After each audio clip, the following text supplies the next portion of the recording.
First of all, my name is Mark Deppe. I direct the esports program at UCI. Through competition, academics, community entertainment, we are hopefully trying to blaze a trail for what esports on college campuses look like. And we're just 50 miles down the road, or 8 hours if you drive, like we did today. So I'm going to ask each of our panelists to introduce themselves, talk about maybe just their title, what their company does, and then we'll jump right in.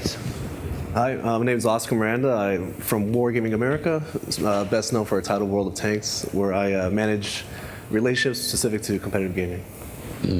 My name is Goetgeluk. I'm the founder and CEO of Virtuix. We make the Virtuix Omni, which is a first ever VR treadmill that enables you to walk and run around in 360 degrees in virtual reality games and other applications.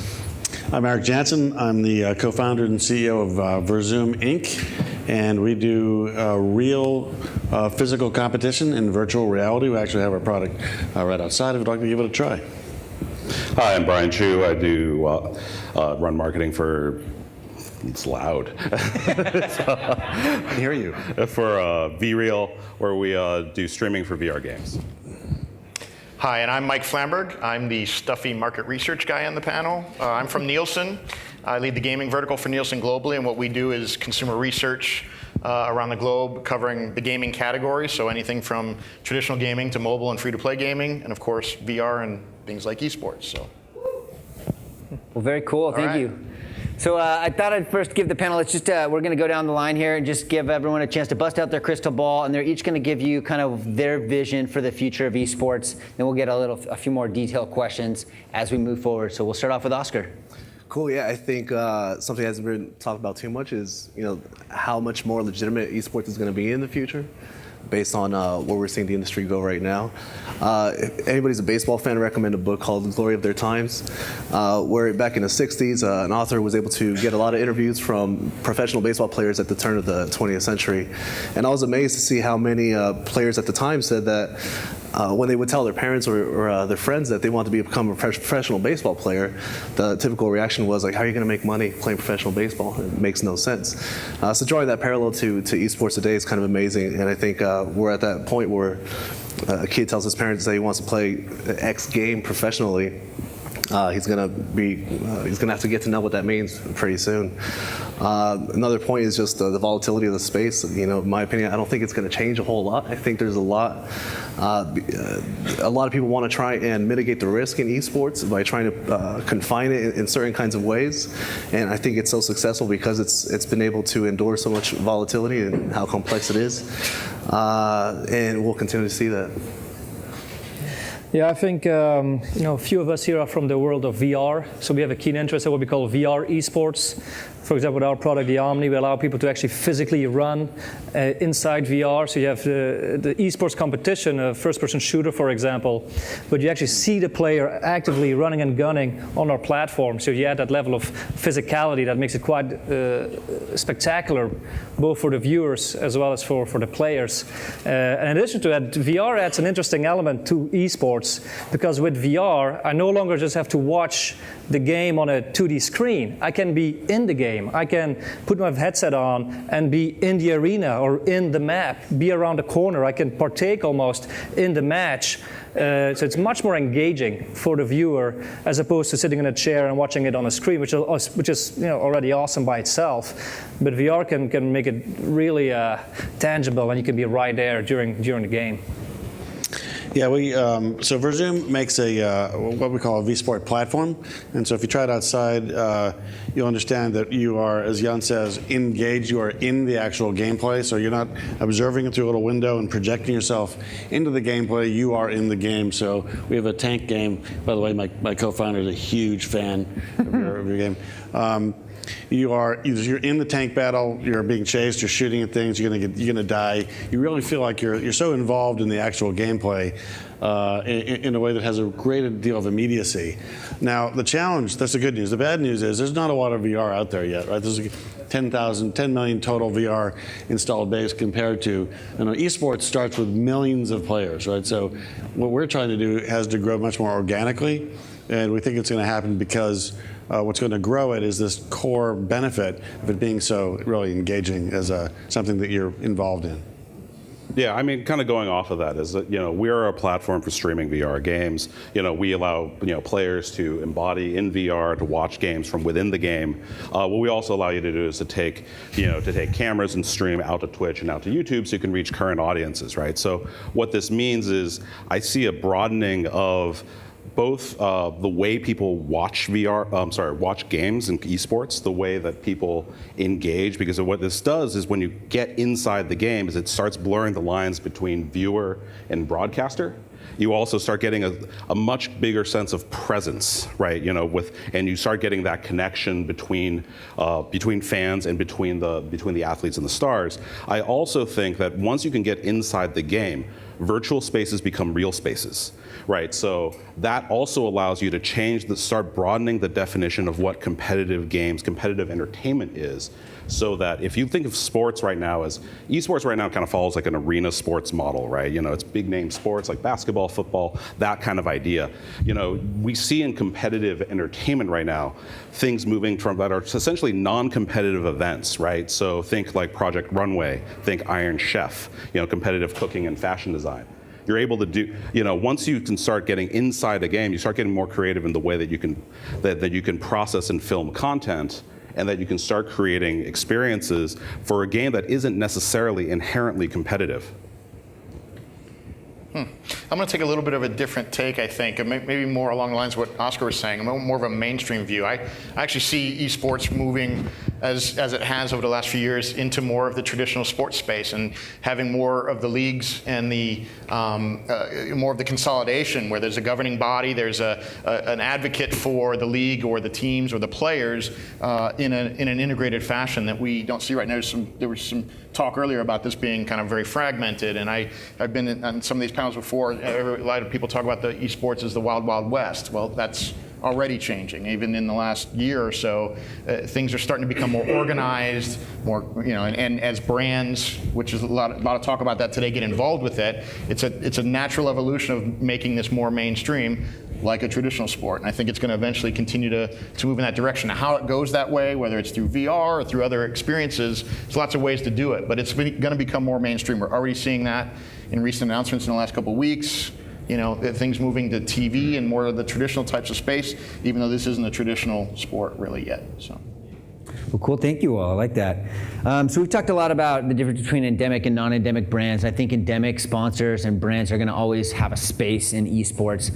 But as esports continue to evolve and we go from PC and console to VR and AR, how are ways, or what do brands and marketing people need to start thinking about now to be ready for technology in 5 years? So whoever wants to jump in and take a stab at that. Love to know, for the audience of brand representatives, how are they going to start planning today for what we don't even know, I guess, is going to be down the road? I'll take a stab at it, at least from our point of view. So this whole VSports ecosystem concept is a little bit new, so I'm going to be throwing a bit at you. So we launched at CES earlier this year, and our founding VSports sponsors were AMD, HTC Vive, because VSports is a room scale activity, at least in a venue. Fitbit, they gave away these things, and Life Fitness, with whom we are partnering to provide platforms for our systems. So those would be endogenous, right? Or endemics. Endemic. Sure. So the others that would later come in, they don't have a direct interest in supplying either equipment or otherwise, earning some revenue share, would be companies that would want to identify with the actual physicality of the games. So more traditional sports kinds of things like clothing, sports drinks, those kinds of things. You have to think creatively, right?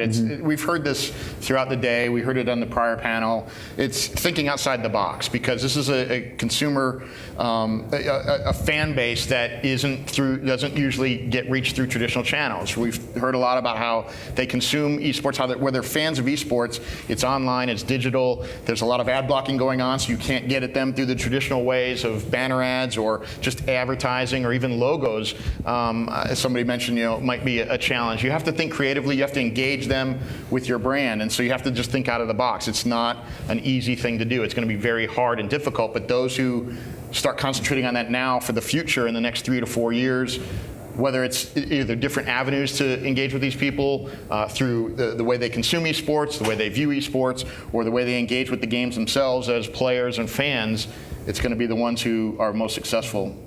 Yeah, we have this game that we developed internally for the Omni. It's called Omni Arena, and it's basically a first-person shooter multiplayer game inside an arena. Exciting game, and inside the arena we have these flags, banners, on which you can put company logos. And it's in the arena of the game. If you do that on a 2D TV, well, I'm not sure if a viewer from the home could really see those banners from the TV when he's watching a first-person shooter competition. But in VR, if you're in the arena, you're there in VR watching that esports game unfold, you see these big banners waving around you. Well, you can put company logos on there, and they will be seen by the participant viewer in the VR environment. I think the other thing is that, I mean, this is all from a VR perspective, right? But once you have people inside the game, you start adding this element of personal contact, right? So now it's not. So now if you think of right now, we have like a broadcast experience, we have a live in the arena experience. Once I have a VR headset and I'm inside the game, now I have a live at the game experience. So imagine if you were watching a football game or a basketball game, and you're able to like just jump right down to the field and see what the offensive line is doing, right? Now that I'm connected and I'm inside the game, I also have an opportunity to engage with people that way.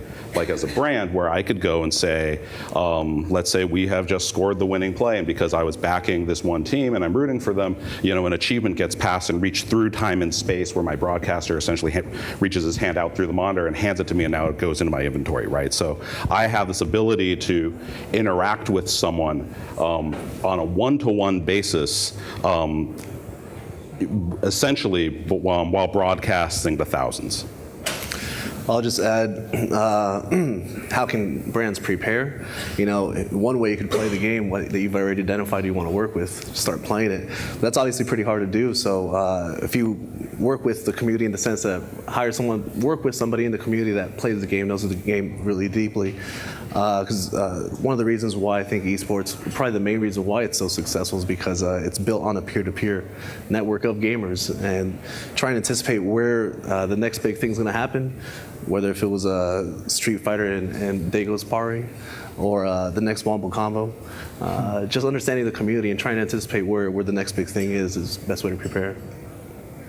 Cool, so we've talked a little bit about VR, and we have some VR experts here. So how are some ways that brands are already kind of getting into virtual reality, and how are you designing your games and products and hardware so that brands have access to that? And I think you mentioned your flags and stuff, but what are some other things that you're thinking about, or ways you think that you're going to be able to have some opportunities to sell some ad space to these folks? I mean, I think there's. I'll just jump in, right? I think there's a number of different ways people can engage, right? I talked a little bit about virtual goods. I talked about interacting with people on that level. I think that there's always traditional advertising, but I think that and then there's also just looking at it in terms of like better broadcasting and programming models, right? Where you can create better, more interesting programs than you currently can because you can be freed up from like the player camera. So with that, it's like you could create so you can mimic the NFL's like 9-camera system or whatever they used for Monday Night Football, and you can get really exciting, compelling content, which helps draw people in, and then all those opportunities open up. Mm-hmm. Mm-hmm. Yeah, and again, from our perspective, a bunch of ideas. One is branded content that we can use instead of the standard assets out of the game engines asset stores. There's this concept of product placement. So different kinds of items in the games could be actually branded items, like car brands, for example. Mm-hmm. Yeah, it's in-game advertising, because if you're in VR, you're no longer watching the game on a TV, but you're in a virtual stadium.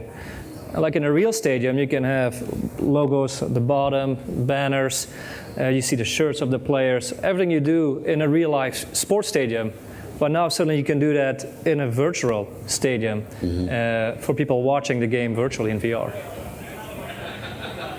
Cool.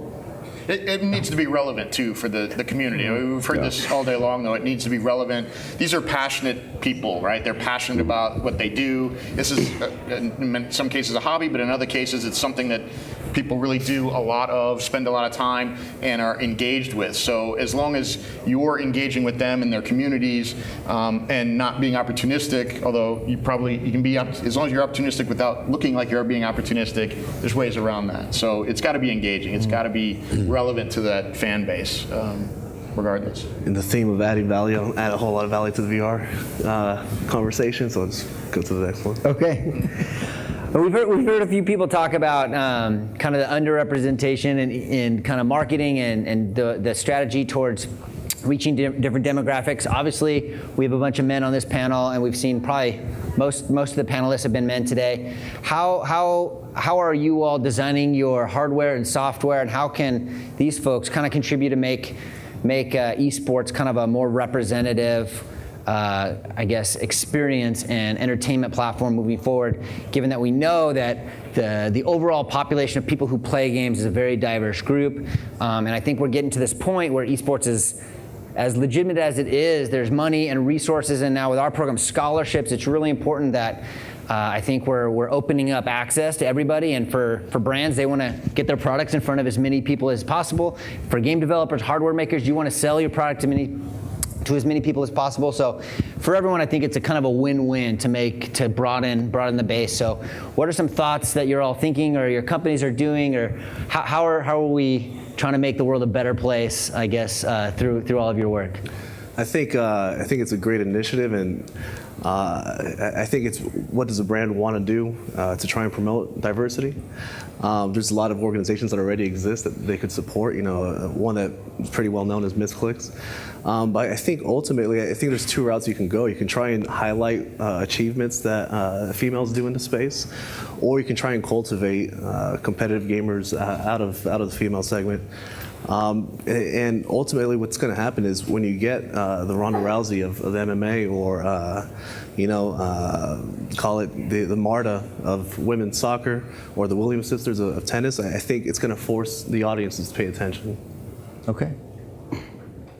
I'll say that, I have been trying to think how I can get through this entire thing without saying authenticity.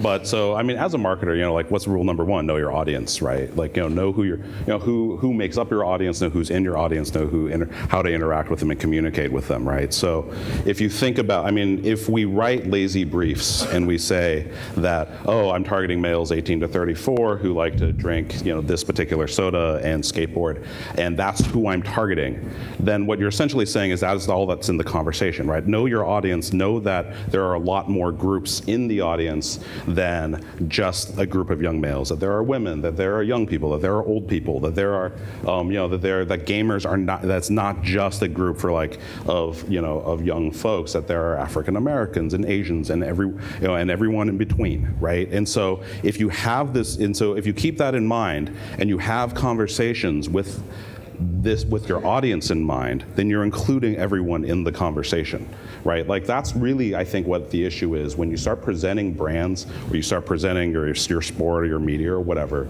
as exclusive and only talking to one, you make everyone else invisible. And when you make them invisible, what you're essentially declared is that they're irrelevant. And so don't do that. It's about accessibility. And we've seen through our own research over the years, even 10, 15 years ago, we talked to our clients or brands or whatever, and everyone, males, 18 to 34. The idea was that these are young men in their basements playing games, and that might have been true for a specific segment of gaming, but it's really broadened. The gaming market has broadened overall in general, right? We see with your mobile devices, your tablets, with casual gaming, with young gamers, older gamers, the audience has broadened in gaming considerably right now. Within esports, it's still mostly male millennials, as we know, but there'll be a natural progression as it becomes more mainstream, and as a lot of these companies get more involved in the communities and understand who these people are and what they want. You'll find white space then around that, and it might not just be that male millennial that you're going after. There's going to be other opportunities to bring other consumers and engage with them as well to grow the market. We want to. I was going to say, I think it has something to do with the games themselves, right? So if they're shooter games, there are certain kinds of games that attract certain demographics. So what we're finding for the range of games that we ship right now, that there's a certain affinity for different people for different games. Certainly, we have a tank game, nothing like yours. It's a great tank game. It does tend to attract more of a male audience. So it's really, I think, going to have a lot to do with which games are popular. Very cool. Want to go Q&A? Let's go to Q&A. So I want to start off. I've got a question for you guys, and maybe there is no answer, but it's always good to think about at the end. So, will competitive gaming ever get as big as the NFL, and if so, when? Pick a point in the future, and I'm going to hold it to you. I'm going to call you up on that day and see if it's true or not. Anybody want to take a look? He's checking his watch already. No, wait, I didn't touch phone. Well, I'll take a stab. Personally, I mean, I haven't looked into my crystal ball, but I think if you look at NFL, I mean, there's a lot of publicity this year about ratings in NFL really declining, and whether that's politics involved or injuries or political statements that were being made, I think it shows that NFL is not invincible like many people think it is. I think every product has a life cycle, and I think we're at a point where a lot of traditional sports are at their peak or near their peak, and they either need to reinvent themselves or get out of the way, and games and activities and entertainment platforms like esports will take over. So I think my generation, I have a 9 month old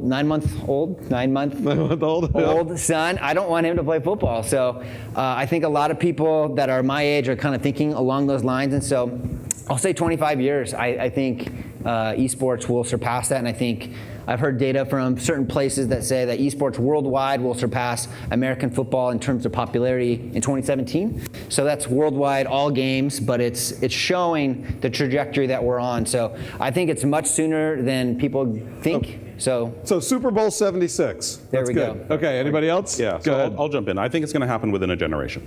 Okay. Right. It's kind of like what you said. Is that why is football so resonant in America? Because people grow up playing it.